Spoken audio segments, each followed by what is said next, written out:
این شعر مولانا که من ختم میکنم که باز گردد عاقبت آن در بلی،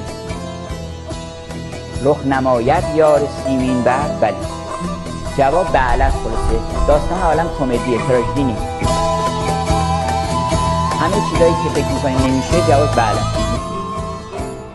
نوبهار حسن آید سوی باغ، این پاییز تموم میشه. بله